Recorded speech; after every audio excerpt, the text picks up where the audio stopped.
ಕ್ಷೇತ್ರದಲ್ಲಿ ಕೆಎನ್ ರಾಜಣ್ಣ ಮಿಂಚಿನ ಸಂಚಾರ.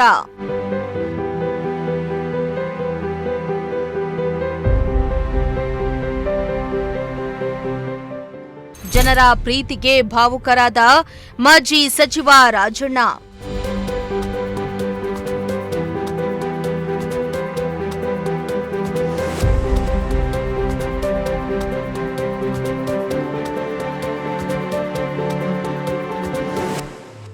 ಸಚಿವ ಸ್ಥಾನ ಹೋಗಿರಬಹುದು, ಆದರೆ ಜನರ ಪ್ರೀತಿ ಹೆಚ್ಚಾಗಿದೆ.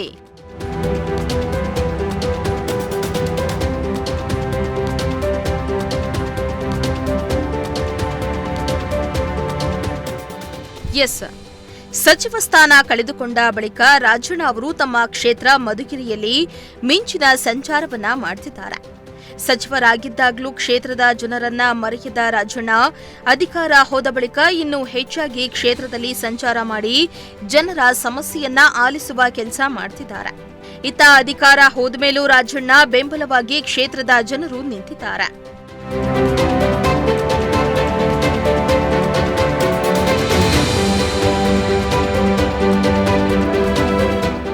ಇಂದು ಮಧುಗಿರಿ ತಾಲೂಕಿನ ಕೊಡಿಗೇನಹಳ್ಳಿ ಗ್ರಾಮ ಪಂಚಾಯಿತಿ ಆವರಣದಲ್ಲಿ ಆಯೋಜಿಸಿದ್ದ ಜನಸ್ಪಂದನ ಕಾರ್ಯಕ್ರಮದಲ್ಲಿ ಮಾಜಿ ಸಚಿವ ರಾಜಣ್ಣ ಭಾಗಿಯಾಗಿದ್ದು, ಜನರ ಸಮಸ್ಯೆಗಳನ್ನು ಆಲಿಸಿ ಅಲ್ಲಿಗೆ ಸಮಸ್ಯೆಗೆ ಪರಿಹಾರ ಒದಗಿಸುವ ಕೆಲಸವನ್ನ ರಾಜಣ್ಣ ಮಾಡಿದ್ರು. ಸಚಿವ ಸ್ಥಾನ ಹೋದ ಬಳಿಕ ಕೊಡಿಗೇನಹಳ್ಳಿಗೆ ಮೊದಲ ಬಾರಿ ಬಂದಿದ್ದ ರಾಜಣ್ಣ ಅವರನ್ನ ನೋಡಲು ಜನರ ದಂಡೆ ಹರಿದು ಬಂದಿತ್ತು. ಜನಸ್ಪಂದನ ಕಾರ್ಯಕ್ರಮದಲ್ಲಿ ಭಾಗಿಯಾಗಿದ್ದ ಪ್ರತಿಯೊಬ್ಬರ ಸಮಸ್ಯೆಗಳನ್ನು ಕೂಲಂಕುಷವಾಗಿ ರಾಜಣ್ಣ ಆಲಿಸಿದ್ರು.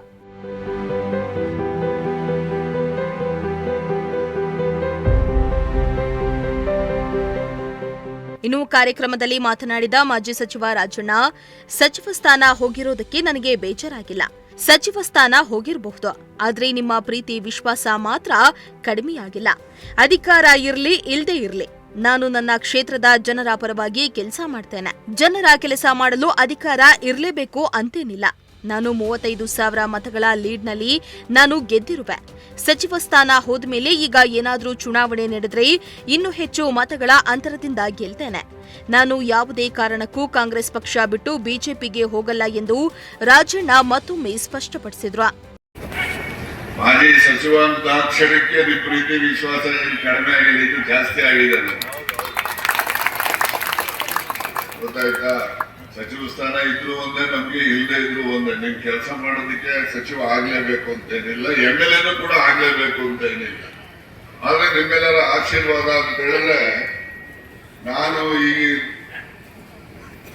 11 ಕ್ಷೇತ್ರದಲ್ಲಿ ನನಗೆ ನೀವೆಲ್ಲ ಆಶೀರ್ವಾದ ಮಾಡಿದ್ದು ಸುಮಾರು 35,500 ವೋಟ್ಗಳ ಬಹುಮತದಲ್ಲಿ ಗೆದ್ದಿರೋದು. Vote 35,000, ಲೀಡೇ 35,500 vote. ಇವತ್ತು ಸಚಿವ ಸ್ಥಾನ ಹೋದ ಮೇಲೆ ಚುನಾವಣೆ ಬಂದ್ರೆ ಇನ್ನೂ ಒಂದು ಜಾಸ್ತಿನೇ ಆಗ್ತದೆ ಅಂತ ಕಡಿಮೆ ಆಗಲ್ಲ. ಇವತ್ತು ಎಲ್ಲ ಜನರ ಸಹಾನುಭೂತಿ ನನ್ನ ಕಡೆ ಇದೆ. ಜೊತೆನಲ್ಲಿ ನೆನ್ನೆ ಮನೆ ಟಿವಿ ತೋರಿಸ್ತಾವ್ರೆ, ಬಿಜೆಪಿ ಸೇರ್ಬಿಡ್ತಾರೆ. ನಾನ್ಯಾಕೆ ಬಿಜೆಪಿ ಸೇರೋದು ಸೇರ್ತಾರೆ. ನನಗೇನು ಬಿಜೆಪಿ ಸೇರೋ ಅವಕಾಶ ಏನಿಲ್ಲ. ನಾನು ಯಾವ ಪಾರ್ಟಿ ನಿಂತ್ಕೊಂಡು ಬಂದ್ರು ವೋಟ್ ಹಾಕ್ತಿರಾರೆ, ಇಂಡಿಪೆಂಡೆಂಟ್ ನಿಂತರೂ ವೋಟ್ ಹಾಕ್ತಾರೆ. ಅದರಿಂದ ನಾನೇ ಯಾಕೆ ಪಾರ್ಟಿ ಬಿಡಕ್ ಹೋಗ್ಬೇಕು? ಏನ್ ನನಗೇನು ತೊಂದರೆ ಮಾಡಿದ್ದೆ ಪಾರ್ಟಿ ಮಂತ್ರಿ ಕೆಲಸ ತಂಗಾಕ್ಷಣಕ್ಕೆ ತೊಂದರೆ ಮಾಡೋರು ಅಂತ ಏನಲ್ಲ. ನಾನು ಈ ಜಿಲ್ಲೆನಲ್ಲಿ ನಿಮ್ಮೆಲ್ಲರ ಆಶೀರ್ವಾದದಿಂದ ಪ್ರತಿ ಕ್ಷೇತ್ರದಲ್ಲಿ ಯಾರನ್ನು ಬೇಕಾದ್ರೂ ಗೆಲ್ಸೋದು, ಯಾರನ್ನು ಬೇಕಾದ್ರೂ ಸೋಲ್ಸೋ ಶಕ್ತಿ ಇದೆ ನೀವು ಕೊಟ್ಟಿರೋದು. ಅದರಿಂದ ನಾನು ಯಾವತ್ತೂ ರಾಜಕೀಯದಲ್ಲಿ ಬೆನ್ನು ತೋರಿಸೋನೇ ಅಲ್ಲ. ಎಂತದೇ ಕಷ್ಟ ಬಂದ್ರು ಎದೆ ಇಡೋವನ್ನೇ ಹೊರತು ಬೆನ್ನು ತೋರೋನಲ್ಲ ನಾನು. ಆದ್ರಿಂದ ನಾನು ಯಾವುದೇ ಕಾರಣಕ್ಕೆ ಕಾಂಗ್ರೆಸ್ ಪಕ್ಷವನ್ನ ತೊರೆಯೋದು ಇಲ್ಲ. ಮತ್ತೆ ಏನು ರಾಹುಲ್ ಗಾಂಧಿ ಅವರಿಗೇನು ವೋಟ್ ಚೋರಿ ಇರಲಿಲ್ಲ, ಅದಕ್ಕೆ ನಾನು ಸಂಪೂರ್ಣವಾಗಿ ಬೆಂಬಲನೂ ಇದೆ ನಂದು. ಮತ್ತೆ ಯಾವುದೇ ಊಹಾಪೋಹಕ್ಕೆ ಯಾರು ಕೂಡ ಅದಕ್ಕೆ ನೀವು ಮಾನ್ಯತೆಯನ್ನಾಗ್ಲಿ ಕಿವಿಯನ್ನಾಗ್ಲಿ ಕೊಡ್ತಕ್ಕಂಥ ಅಗತ್ಯತೆ ಇಲ್ಲ. ಇನ್ನು ನಾಳೆ ಡಿಸಿಸಿ ಬ್ಯಾಂಕ್ ಅಧ್ಯಕ್ಷರ ಆಯ್ಕೆಗೆ ನಾಳೆ ಚುನಾವಣೆ ನಡೆಯಲಿದ್ದು, ನಾಳೆ ತೀರ್ಮಾನ ಆಗುತ್ತೆ ಅಂದಿದ್ದಾರೆ. ಅಲ್ಲದೆ ಅಪೆಕ್ಸ್ ಬ್ಯಾಂಕಿನ ಅಧ್ಯಕ್ಷರಾಗಿ ಬಿಜೆಪಿ ಮುಖಂಡ ಮುಂದುವರೆದಿದ್ದ ವಿಚಾರಕ್ಕೆ ರಾಜಣ್ಣ ರಿಯಾಕ್ಟ್ ಮಾಡಿದ್ದು, ನಾನು ಬಿಜೆಪಿ ಸರ್ಕಾರ ಇರುವಾಗಲೇ ಅಪೆಕ್ಸ್ ಬ್ಯಾಂಕ್ ಅಧ್ಯಕ್ಷನಾಗಿದ್ದೆ, ಈಗ ಅವರು ಇದ್ದಾರಂತೆ, ಯಾಕೆ ಜಿಟಿ ದೇವೇಗೌಡರು ಸಹಕಾರ ಮಹಾಮಂಡಳದ ಅಧ್ಯಕ್ಷರಾಗಿಲ್ವಾ ಎಂದು ಕಿಡಿಕಾರಿದ್ರು. ಅಲ್ಲದೆ ಬ್ರೈನ್ ಮ್ಯಾಪಿಂಗ್ ವಿಚಾರವಾಗಿ ಹೇಳಿಕೆ ನೀಡಿದ ಮಾಗಡಿ ಶಾಸಕ ಬಾಲಕೃಷ್ಣಗೆ ಟಾಂಗ್ ಕೊಟ್ಟಿದ್ದು, ಅವನು ಬೇಕಾದ್ರೆ ಬ್ರೈನ್ ಮ್ಯಾಪಿಂಗ್ ಮಾಡಿಕೊಳ್ಳಲಿ ಎಂದು ರಾಜಣ್ಣ ಕಿಡಿಕಾರಿದ್ರು.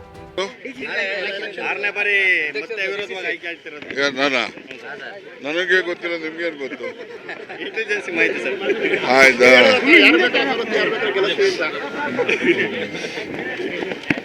ಆಯ್ತು, ನನಗೆ ಜ್ಞಾಪಕ ಇಲ್ಲಪ್ಪ. ನಾಳೆ ಜಿಲ್ಲಾ ಕೇಂದ್ರ ಸಹಕಾರ ಬ್ಯಾಂಕಿನ ಪದಾಧಿಕಾರಿಗಳ ಚುನಾವಣೆ ನಾಳೆ ಇದೆ. 9ರಿಂದ 11 ಗಂಟೆಗೆ ಅರ್ಜಿ ಹಾಕ್ತಕ್ಕಂಥದ್ದಿದೆ. 11 ಗಂಟೆಗೆ ಚುನಾವಣೆ ಪ್ರಕ್ರಿಯೆ ರಿಟರ್ನಿಂಗ್ ಆಫೀಸರ್, ಅಸಿಸ್ಟೆಂಟ್ ಕಮಿಷನರ್ ನಡೆಸ್ತಾರೆ. ಅಲ್ಲಿ 9ರಿಂದ 11 ಗಂಟೆ ಯಾವ ಅರ್ಜಿಗಳು ಬರ್ತವೆ ಏನು ಎಲ್ಲ ಅದನ್ನು 11 ಗಂಟೆಗೆ ಅವರು ತೀರ್ಮಾನ ಮಾಡ್ತಾರೆ. ಎಷ್ಟು ಜನ ಸರ್ ಹುರಿಯಾಳುಗಳು ಅಧ್ಯಕ್ಷ ಸ್ಥಾನಕ್ಕೆ? 14 ಜನ. 4 ಜನ ಮತ್ತೆ ಎಲ್ಲರೂ ಅಧ್ಯಕ್ಷ ಆಗೋ ಅರ್ಹತೆ ಇದೆ, ಗೊತ್ತಾಯ್ತಾ? ಎಲ್ರಿಗೂ ಅರ್ಹತೆ ಇದೆ, ಎಲ್ಲರೂ ಹುರಿಯಾಳುಗಳೇ. ಅಪೆಕ್ಸ್ ಬ್ಯಾಂಕ್ ಅಧ್ಯಕ್ಷರು ಇನ್ನು ಬಿಜೆಪಿ ಅವರು ಇದ್ದಾರೆ ಅಂತ ಬಾಲಕೃಷ್ಣ ಅವರು ಹೇಳಿದ್ದಾರೆ. ಯಾಕೆ ಅವರು? ಆಯ್ತು ರೀ, ಬಿಜೆಪಿ ಅವರು ಇದ್ದಾರೆ ಅಂತ. ಈಗ ನಾನು ಬಿಜೆಪಿ ಗೌರ್ಮೆಂಟ್ ಇದ್ದಾಗ ನಾನು ಇರ್ಲಿಲ್ವೇನ್ರಿ? ಅದು ಯಾರು ಸರ್ಕಾರದ್ದಲ್ಲ. ಅಪೆಕ್ಸ್ ಬ್ಯಾಂಕ್ ಅಂತ ಅಂದರೆ ಅದು ಸರ್ಕಾರದ್ದಲ್ಲ, ಇಲಾಖೆ. ಅಲ್ಲಿ 21 ಜನ ಡೈರೆಕ್ಟರ್ಸ್ ಇರ್ತಾರೆ. ಇಡೀ ರಾಜ್ಯದಲ್ಲೇ ಪ್ರತಿ ಜಿಲ್ಲೆಯಿಂದ ಒಬ್ಬೊಬ್ಬ ಇರ್ತಾನೆ. ಅವ್ರು ಯಾರಿಗೆ ಬೇಕೋ ಅವರಿಗೆ ಚುನಾವಣೆಯಲ್ಲಿ ಮಾಡ್ತಾರೆ, ಗೊತ್ತಾಯ್ತಾ? ಅನ್ಕೊಂಡಾಗ GT ದೇವೇಗೌಡ ಇದನ್ನಲ್ಲ ಮಾರ್ಕೆಟಿಂಗ್ ಫೆಡರೇಷನ್ನಲ್ಲಿ, ಕೋಆಪರೇಟಿವ್ ಫೆಡರೇಷನ್ನಲ್ಲಿ, ಮತ್ತು ಅವನ್ನೇ ಬಿಟ್ಟವ್ರು ಹಂಗಾರೆ. ಹಂಗೆ ಅವೆಲ್ಲ ಎಲೆಕ್ಟೆಡ್ ಬೋರ್ಡ್ಸ್, ಅವೆಲ್ಲ ಎಲೆಕ್ಟೆಡ್ ಪ್ರೆಸಿಡೆಂಟ್ಸ್ ಇರ್ತಾರೆ. ಅವ್ರ ಟೆನ್ಯೂರ್ 5 ಇಯರ್ಸ್ ಇರ್ತದೆ. ಅದರಿಂದ ಅವರಲ್ಲಿ ಇರ್ತಾರೆ. ಯಾವ ಹೇಳ್ದೆ ಆಯ್ತಲ್ಲ, ಹೇಳಿದೆಲ್ಲ ಕೇಳಿಸ್ಕೊಳ್ಳಿಲ್ಲ. ನಡೀರಿ, ಆಯ್ತು, ಅವನು ಹೇಳೋದು ಹೇಳ್ಕಂತ ನಡೀರಿ. ಆಯ್ತು, ಅವ್ನು ಮಾಡಿಸ್ಕೊಂಡು ಹೇಳಿ, ಆಮೇಲೆ ನೋಡೋಣ. ಒಟ್ನಲ್ಲಿ ಮಾಜಿ ಸಚಿವ ರಾಜಣ್ಣ ತಮ್ಮ ಕ್ಷೇತ್ರದಲ್ಲಿ ಮಿಂಚಿನ ಸಂಚಾರ ಮಾಡ್ತಾ ಇದ್ದು, ಜನಸ್ಪಂದನ ಕಾರ್ಯಕ್ರಮದ ಮೂಲಕ ಜನರಿಗೆ ಮತ್ತಷ್ಟು ಹತ್ತಿರವಾಗ್ತಿದ್ದಾರೆ. ಇತ್ತ ಜನರ ಪ್ರೀತಿಯನ್ನ ಕಂಡು ರಾಜಣ್ಣ ಭಾವುಕರಾಗ್ತಿದ್ದಾರೆ.